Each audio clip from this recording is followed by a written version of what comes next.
Good morning students. Pacific science academy Gangapur city online classes में आप सबका स्वागत है।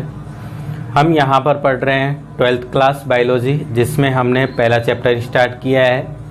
चैप्टर का नाम है जीवों में जनन। इस चैप्टर के हमने 2 पार्ट्स यहाँ पर कंप्लीट कर लिए हैं।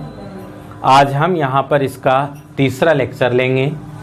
इस तीसरे लेक्चर के अंदर सबसे पहले जो अपने पास में आज का टॉपिक होगा वो टॉपिक होगा आपके पास में जनन की विधियाँ। पृथ्वी पर पाए जाने वाले जो विभिन्न प्रकार के जीव होते हैं, ये जीव किस प्रकार की जनन की विधि को यहाँ पर अपनाते हैं, ठीक है ना। तो जीवों के अंदर जनन की कितने प्रकार की विधियाँ देखी जाती है? 2 विधियाँ जो है वो जनन की यहाँ पर प्रदर्शित होती है। एक तो होती है अपने पास में अलैंगिक जनन, अलैंगिक जनन, और जनन की दूसरी विधि होती है कौन सा? लैंगिक जनन। दूसरी होती है अपने पास में लैंगिक जनन। अलैंगिक जनन एसेक्सुअल रिप्रोडक्शन और लैंगिक जनन सेक्सुअल रिप्रोडक्शन। लैंगिक जनन और अलैंगिक जनन, ठीक है ना। जनन की कितनी विधियां यहाँ पर जीवों में देखी जाएगी? 2 विधियां जो है वो यहाँ पर जनन की जीवों के अंदर देखी जाएगी, ठीक है। अब देखिए, जब जीवों के द्वारा जनन की 2 प्रकार की विधियों को यहाँ पर यदि अगर प्रदर्शित किया जाता है तो ये दोनों विधियां एक दूसरे से किस प्रकार से भिन्न हैं, ठीक है ना। कौन से जीव ऐसे होंगे जिनके द्वारा अलैंगिक जनन की विधि को प्रदर्शित किया जाएगा, और कौन से जीव अपने पास में ऐसे होंगे जिनके द्वारा लैंगिक जनन की विधि को प्रदर्शित किया जाएगा। पहले हम यहाँ पर अलैंगिक जनन और लैंगिक जनन दोनों के बीच अंतर देखते हैं कि अलैंगिक जनन क्या होता है और लैंगिक जनन क्या होता है। देखिए, सबसे पहला पॉइंट हम यहाँ पर ले रहे हैं किसके अंदर? अलैंगिक जनन के अंदर। देखिए, अलैंगिक जनन जो है इसमें केवल एक ही जनक भाग लेता है।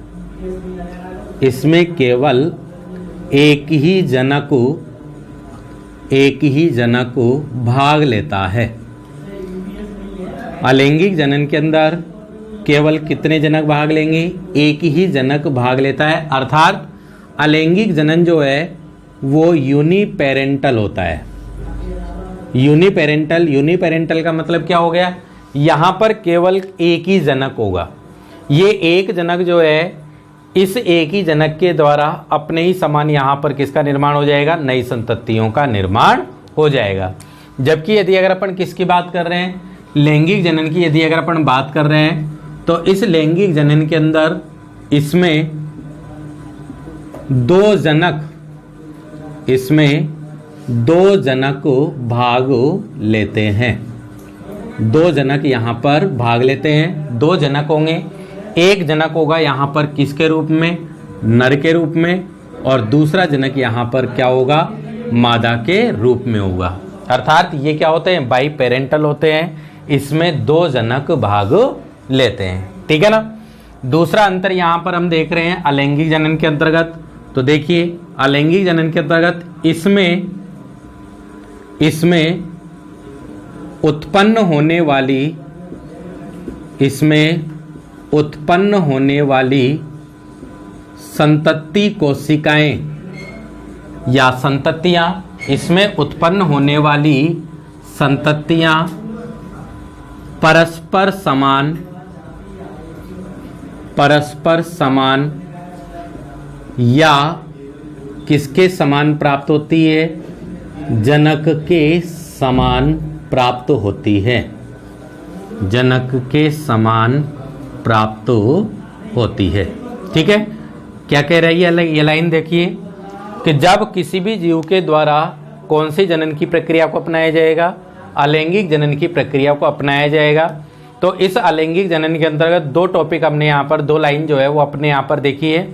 एक तो इस अलैंगिक जनन के अंतर्गत एक ही जनक भाग लेगा। दूसरा, यदि अगर अलैंगिक जनन के द्वारा यदि अगर उत्पन्न होने वाली यदि अगर ये संततियाँ हैं, तो मानकर चलिए ये एक पेरेंट्स, और इस एक पेरेंट्स से कितनी संततियाँ बनी है? 2 संततियाँ यहाँ पर बनी है। तो ये उत्पन्न होने वाली दोनों संततियां परस्पर एक दूसरे के क्या होगी, बिल्कुल समान होगी। दोनों संततियां परस्पर एक दूसरे के क्या होगी, बिल्कुल समान होगी। ठीक है ना। आपस में भी बाह्य आकार के लक्षणों में भी क्या होगी, समान होगी, और आनुवंशिक रूप में भी समान होगी। और या फिर ये किसके समान हो सकती है, जनक के समान प्राप्त हो सकती है। दूसरे नंबर पर यदि अगर अपन लैंगिक जनन की बात कर रहे हैं तो लैंगिक जनन के अंतर्गत इसमें उत्पन्न संततियां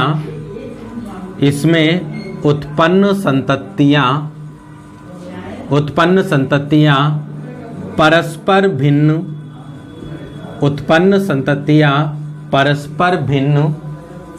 या जनक से भिन्न प्राप्त होती है, जनक से भिन्न प्राप्त होती है। तो अलैंगिक जनन के अंतर्गत उत्पन्न होने वाली जो संततियां होंगी वो क्या होंगी, परस्पर एक दूसरे से भिन्न होंगी या फिर अपने जनक से भी क्या होगी, भिन्न होगी। जैसा कि यदि अगर अपन मनुष्य की बात करते हैं तो मनुष्य के अंदर हम, ठीक है, अपने माता पिता से यदि अगर अपन अपनी तुलना करें तो क्या अपना चेहरा, अपना जो शक्ल है वो अपने माता पिता से मिलती जुलती है क्या, नहीं है। ठीक है ना। जैसा फेस अपने माता पिता का है वैसा फेस हमारा नहीं है। यहाँ तक कि यदि अगर अपन दो भाई हैं तो दोनों भाइयों की शक्लें जो है वो भी एक दूसरे से मिलती जुलती नहीं होती है। ठीक है। तो लैंगिक जनन के अंतर्गत उत्पन्न होने वाली जो संततियां होती है ये संततियां परस्पर भिन्न होती है या फिर जनक से भिन्न यहाँ पर प्राप्त होती है। अब देखिए यहाँ पर तीसरे नंबर का पॉइंट, यदि अगर अलैंगिक जनन के अंतर्गत उत्पन्न होने वाली संततियां, अलैंगिक जनन के अंतर्गत उत्पन्न होने वाली संततियां परस्पर यदि अगर समान है तो इसका मतलब ये है कि अलैंगिक जनन के अंदर विभिन्नताएं नहीं देखी जाएगी, क्योंकि उत्पन्न होने वाली संततियां परस्पर क्या है, समान है, अथवा किसके समान है, जनक के समान है। तो तीसरा पॉइंट जो है वो हम यहाँ पर लिख सकते हैं कि इसमें विभिन्नताएं, वेरिएशंस, इसमें विभिन्नताएं प्रदर्शित नहीं होती है, विभिन्नताएं प्रदर्शित नहीं होती है। क्यों? क्योंकि उत्पन्न होने वाली संततियां परस्पर समान होती है अथवा जनक के समान यहाँ पर प्राप्त होती है। जबकि लैंगिक जनन के अंतर्गत उत्पन्न होने वाली जो संततियां हैं वो परस्पर एक दूसरे से भिन्न होती है अथवा जनक से क्या होती है, भिन्न प्राप्त होती है। इसलिए इसमें किसको देखा जा सकता है, इसमें विभिन्नताएं प्रदर्शित होती है, इसमें विभिन्नताएं क्या होती है, प्रदर्शित होती है। ठीक है ना। तो तीन टॉपिक जो है, तीन पॉइंट हमने यहाँ पर अलैंगिक जनन एवं लैंगिक जनन के देखे हैं। अलैंगिक जनन के अंदर केवल एक ही जनक भाग लेगा, जबकि लैंगिक जनन के अंदर कितने जनक भाग लेंगे, 2 जनक यहाँ पर भाग लेंगे। अलैंगिक जनन में उत्पन्न होने वाली संततियां परस्पर समान या जनक के बिल्कुल समान हो सकती है। ठीक है। जबकि लैंगिक जनन के अंतर्गत उत्पन्न होने वाली जो संततियां हैं वो परस्पर एक दूसरे से क्या होंगी, भिन्न होंगी अथवा जनक से भी भिन्न होगी।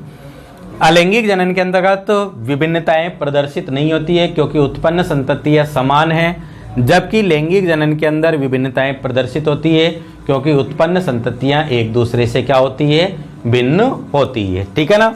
नेक्स्ट, यदि अगर हम इनके बाद में यदि अगर और अंतर देखें अलैंगिक जनन एवं लैंगिक जनन के अंदर, तो और इनके बीच में क्या अंतर हो सकता है, तो देखो अलैंगिक जनन जो होता है, इस अलैंगिक जनन में युग्मक निर्माण, गैमिट फॉर्मेशन, युग्मक निर्माण व युग्मक संलयन, गैमिट्स फ्यूजन, युग्मक संलयन नहीं होता है। अलैंगिक जनन की विधि के अंतर्गत जीवों के अंदर किसका निर्माण नहीं होगा, युग्मकों का निर्माण नहीं होगा, और युग्मकों का निर्माण नहीं होगा तो युग्मकों का संलयन भी नहीं होगा, क्योंकि यहाँ पर केवल क्या है, एक ही जनक ने भाग लिया है और वह जनक नर के रूप में भी नहीं है, मादा के रूप में भी नहीं है, इसलिए इनके अंदर युग्मक निर्माण नहीं होगा तो युग्मक संलयन भी यहाँ पर नहीं होगा। जबकि लैंगिक जनन की यदि अगर अपन बात करते हैं तो इस लैंगिक जनन में इसमें युग्मक निर्माण व युग्मक संलयन, युग्मक निर्माण व युग्मक संलयन लैंगिक जनन करने वाले जीवों के अंदर होगा। ठीक है ना। जो भी जीव लैंगिक जनन की प्रक्रिया को प्रदर्शित करेंगे उन जीवों के अंदर किसका निर्माण होगा? युग्मकों का निर्माण होगा। नर है तो नर के अंदर नर युग्मक बनेंगे और मादा है तो मादा के अंदर क्या बनेंगे?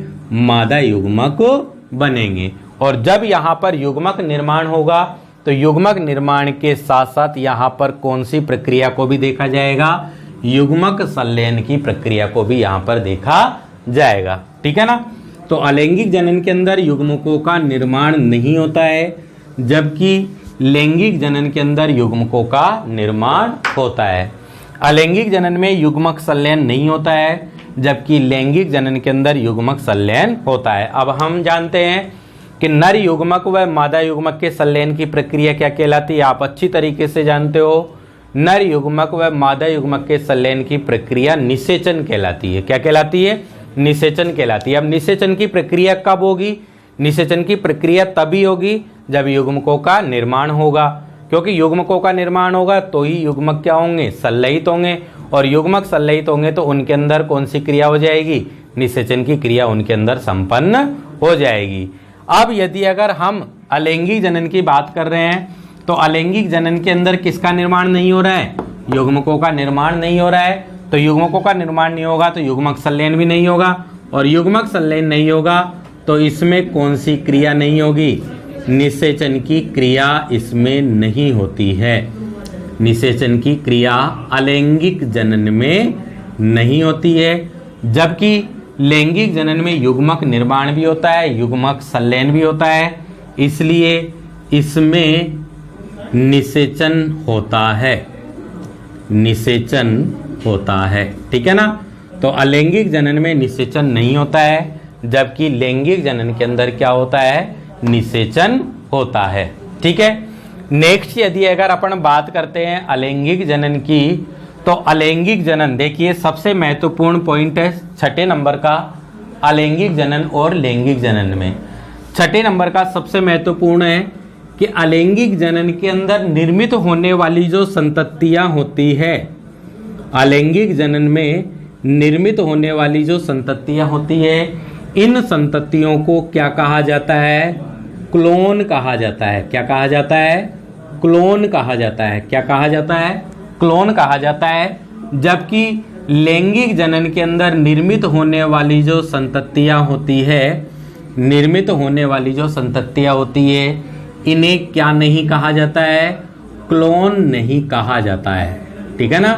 इन्हें यहाँ पर क्या नहीं कहा जाता है? क्लोन नहीं कहा जाता है। अब देखिए ये वाला जो आपके पास में पॉइंट है, 6 नंबर का जो पॉइंट है, ये सबसे इंपॉर्टेंट पॉइंट है। क्या कहा है हमने? अलैंगिक जनन के अंतर्गत निर्मित होने वाली जो संततियां हैं उनको तो हमने क्या कह दिया? क्लोन कह दिया। जबकि लैंगिक जनन के अंतर्गत निर्मित होने वाली जो संततियां हैं उनको हमने क्या नहीं कहा? क्लोन नहीं कहा। क्यों नहीं कहा? क्योंकि अलैंगिक जनन के अंतर्गत हमने देखा था कि उत्पन्न होने वाली संततियां परस्पर एक दूसरे के क्या होती है? भिन्न होती है। जैसे यदि अगर ये जनक है तो इस जनक से यदि अगर ये 2 संततियां उत्पन्न हुई हैं तो ये दोनों संततियां आपस में भी क्या है? एक दूसरे से समान है, और ये दोनों संततियां जो है वो अपने जनक से भी क्या है? बिल्कुल समान है। तो क्या इन तीनों के अंदर आप विभिन्नता बता सकते हो? क्या नहीं बता सकते। तो तीनों के अंदर यदि अगर अपन विभिन्नता नहीं बता सकते तो इसका मतलब ये आपस में क्या है? क्लोन है। जबकि लैंगिक जनन के अंतर्गत उत्पन्न होने वाली जो संततियां होती है वो क्या होती है? भिन्न होती है। इसलिए इनमें किसका निर्माण नहीं होता है? क्लोन का निर्माण नहीं होता है। इससे उत्पन्न संततियों को क्लोन नहीं कहा जाता है। ठीक है ना। तो हम एक यहाँ पर इंपॉर्टेंट टॉपिक जो है, तो देखो ये तो यहाँ पर हो गया है कंप्लीट आपके पास में अलैंगिक जनन और लैंगिक जनन के अंदर अंतर। ठीक है ना। अब इसमें अपन सबसे पहले कौन सी विधि को पढ़ेंगे? अलैंगिक जनन की विधि को पढ़ेंगे। क्या क्या पढ़ा है अपन ने अलैंगिक जनन के अंतर्गत? एक ही पेरेंट्स भाग लेगा, उत्पन्न होने वाली संततियां परस्पर समान अथवा जनक के क्या होगी? समान होगी। तीसरे नंबर पर इनके अंदर युग्मक निर्माण एवं युग्मक संलयन नहीं होगा। चौथे नंबर पर इनके अंदर निषेचन प्रक्रिया नहीं होगी। और लास्ट में इनसे उत्पन्न संततियां जो है वो क्या कहलाएगी, क्लोन कहलाएगी। ठीक है, अब सबसे अगला जो टॉपिक है अपने बाद में, इसके बाद में वो अपन यहाँ पर ले रहे हैं क्या, क्लोन। एक इंपॉर्टेंट नोट है, ठीक है ना, महत्वपूर्ण परिभाषा है, 1 नंबर के अंदर एनसीईआरटी के अकॉर्डिंग पूछी जाने वाली परिभाषा है। किसके बारे में पढ़ रहे हैं, क्लोन के बारे में पढ़ रहे हैं। किसके बारे में पढ़ रहे हैं, क्लोन के बारे में पढ़ रहे हैं कि क्लोन जो है वो क्या होते हैं। तो हमको अच्छी तरीके से पता है, अभी अपन ने यहाँ पर पढ़ा है कि अलैंगिक जनन से उत्पन्न होने वाली जो संततियां होती है उनको क्या कहा जाता है, क्लोन कहा जाता है। अब ये तो ठीक है कि अलैंगिक जनन से उत्पन्न होने वाली संततियां जो हैं उनको क्लोन कहा जाता है, लेकिन ये अलैंगिक जनन से उत्पन्न होने वाली संततियां परस्पर किस रूप में समान होनी चाहिए। तो देखो, क्लोन को अपन यहां पर परिभाषित करते हैं, अलैंगिक जनन, अलैंगिक जनन में उत्पन्न होने वाली, अलैंगिक जनन में उत्पन्न होने वाली संततियां, अलैंगिक जनन में उत्पन्न होने वाली संततियां आकारिकी, आकारिकी एवं आनुवांशिकी, जेनेटिकली, आकारिकी एवं आनुवांशिकी रूप में, आनुवांशिकी रूप में परस्पर, परस्पर समान होती है,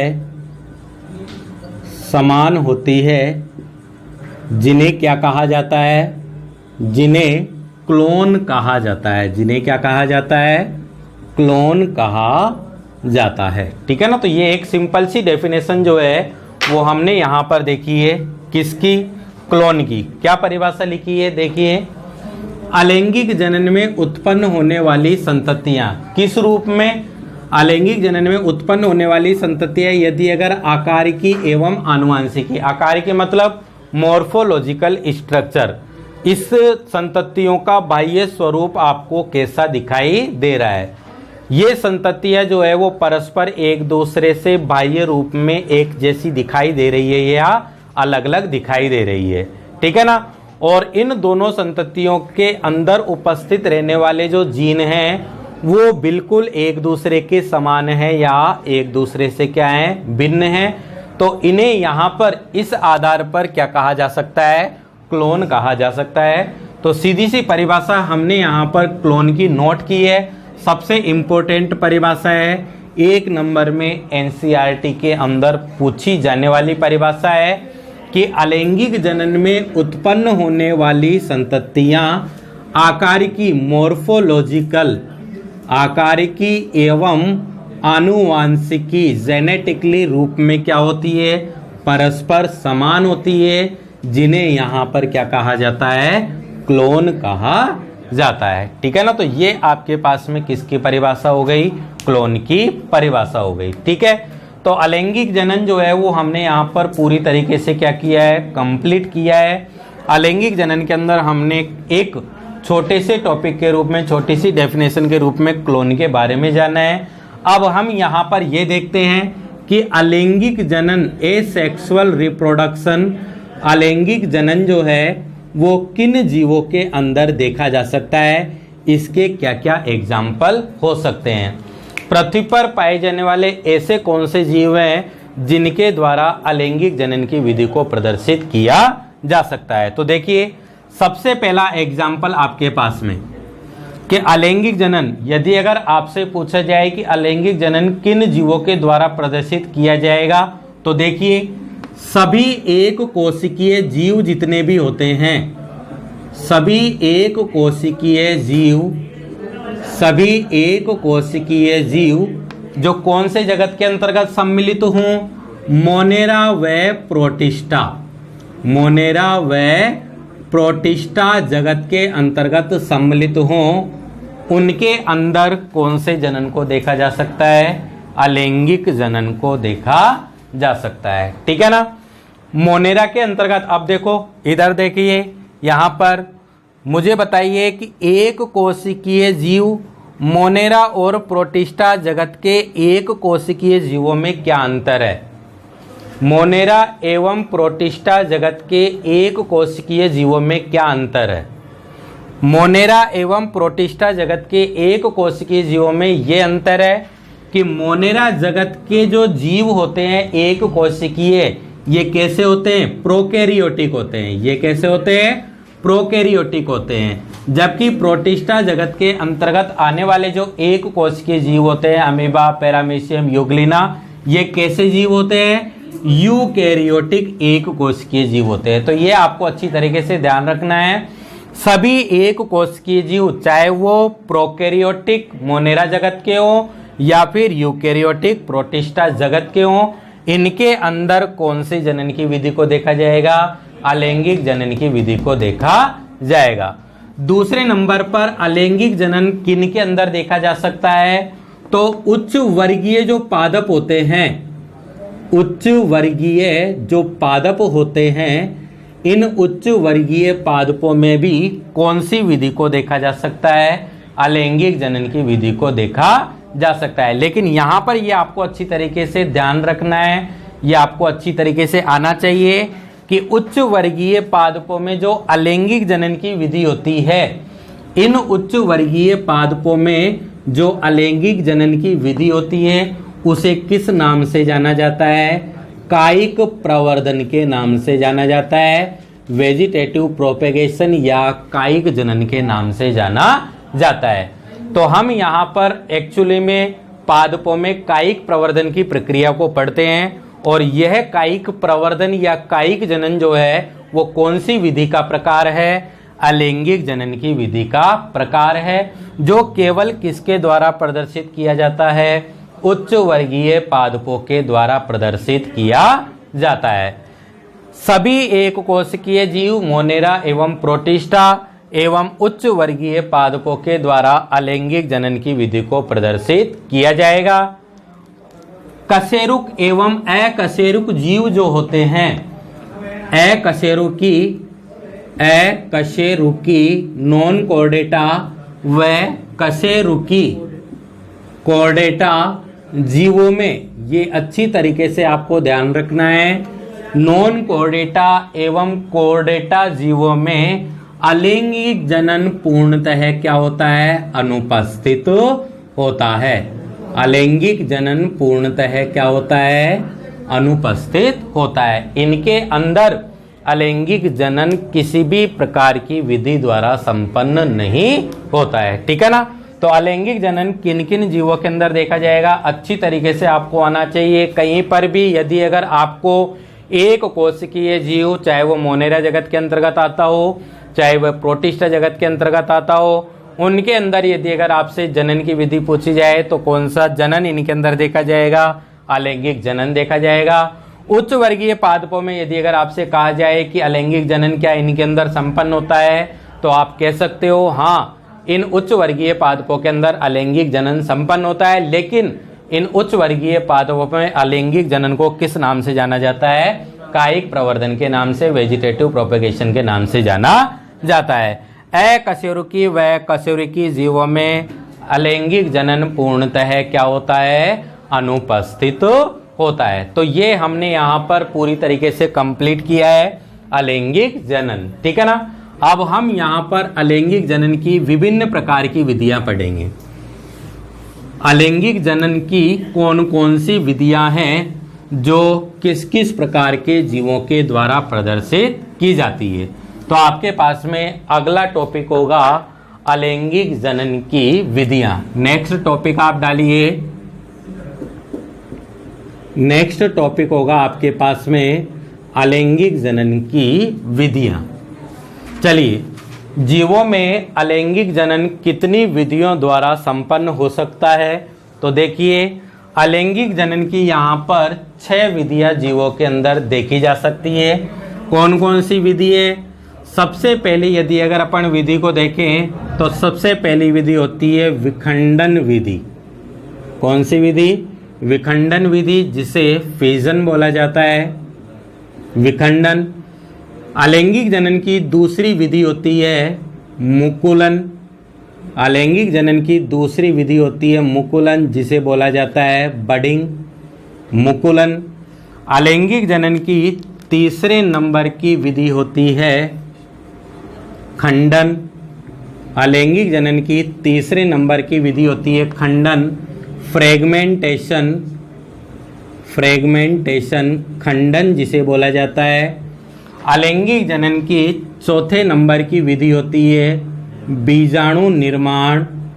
अलैंगिक जनन की चौथे नंबर की विधि होती है बीजाणु निर्माण, स्पोर फॉर्मेशन, स्पोर फॉर्मेशन, बीजाणु निर्माण जिसे कहा जाता है। अलैंगिक जनन की पांचवें नंबर की विधि होती है पुनरुद्भवन, पुनरुद्भवन जिसे बोला जाता है रीजनरेशन, पुनरुद्भवन, रीजनरेशन। और अलैंगिक जनन की छठे नंबर की विधि होती है कौन सी? कायिक प्रवर्धन, कायिक प्रवर्धन जिसे बोला जाता है वेजिटेटिव प्रोपेगेशन, वेजिटेटिव प्रोपेगेशन। ठीक है ना। तो अलैंगिक जनन की कुल कितनी विधियां यहाँ पर दिखाई गई है? 6 विधियां यहाँ पर बताई गई है। पहली विधि है विखंडन, दूसरी है मुकुलन, तीसरी है खंडन, चौथी है बीजाणु निर्माण, पांचवी है पुनरुद्भवन और छठी है कायिक प्रवर्धन। अलैंगिक जनन की इन सभी विधियों का अपन एक एक करके अध्ययन करेंगे। किन जीवों के अंदर अलैंगिक जनन की ये विभिन्न विधियां देखी जाती है, किस प्रकार इन विधियों के द्वारा कोई भी जीव अपने ही समान नए जीव का निर्माण करता है, इनको हम अब नेक्स्ट वीडियो के अंदर, नेक्स्ट लेक्चर के अंदर देखेंगे। तब तक के लिए देखते रहिए Pacific science academy online classes, Gangapur city. धन्यवाद।